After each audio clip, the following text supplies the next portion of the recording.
Can't believe I got through the whole shir without coughing.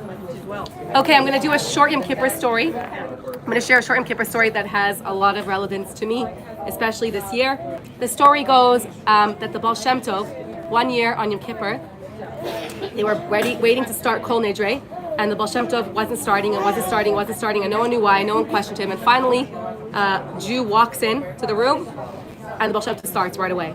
And so they realized that the Baal Shem Tov was waiting for this Jew, and after davening, they went to this Jew and they said, "What did you do? What merit did you do that the Baal Shem Tov was waiting for you? Who are you? What tzaddik are you?" And he's like, "A tzaddik? I'm not a tzaddik. I don't do any of this stuff." So they said, "So why would the Baal Shem Tov wait for you?" He says, "Tell me your story." So he says, "I'll tell you my story."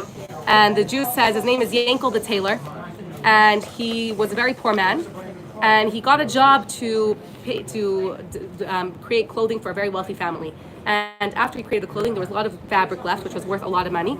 And so he hid the fabric in a loaf of bread, and he smuggled it out of the wealthy man's house, and he leaves.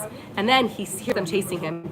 And so he gets scared that they caught him, so he buries it under a tree. And it turns out that they just wanted him to fix a few hems. So he goes back, and then he comes back to the tree where he buried it, and it's gone.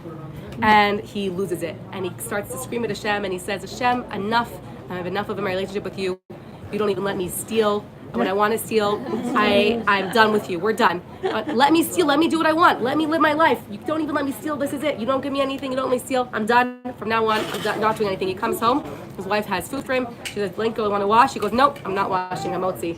Make a bracha. I'm not making a bracha." He wakes up the next morning. He says, "I'm not going to daven." And he keeps nothing. He says, "I'm done with this. My little Hashem, me and you are done." And that's how it goes on. And he says, but then came Yom Kippur. And Yom Kippur is a time for forgiveness. And deal, but because Yom Kippur is a time when we all have to forgive, but I don't want to forgive Hashem. Why should I forgive it? I'm done with this. And he's going back and forth. He says, but Yom Kippur is a time when everyone has to forgive no matter what. But I don't want to forgive Hashem. And he's going back and forth, and he says, finally, I came to the conclusion that I'll forgive Hashem for what he did to me, on condition that Hashem, Yom Kippur, it says, forgives for all of Eirais, except for those who maybe don't those who don't fast on Yom Kippur, or who don't even do the mitzvahs of Yom Kippur, and maybe a few other things.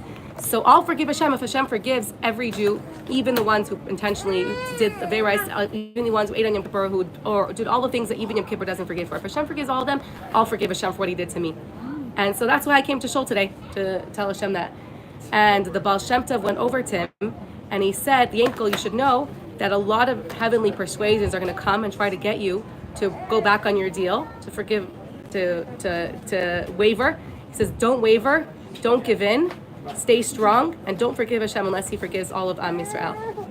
And to me, this is such a powerful story, because it's really, our relationship with Hashem is really just that, those simple Jews that just have that pure talking to Hashem from their neshama, that Yankel the Jew who didn't keep anything, but his relationship with Hashem was so pure, and just, I don't forgive you, Hashem. You did something to me. It was on a deep, probably deeper than any one of the religious Jews that were keeping everything. That was the essence of what it means to have a oneness with Hashem, to just speak openly, candidly to Hashem. And to me, obviously, this year of October 7th, of what we went through, it's obviously, we could talk openly to Hashem and say, Hashem, be chutzpahdik, and tell Hashem what you did this year, Hashem,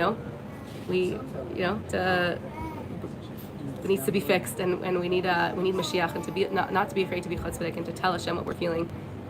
We should all just have the healing this year and experience the healing on every level, the healing of all of Am Yisrael and all of the hostages, and the ultimate healing of all of the galus and all the darkness, the coming of Mashiach.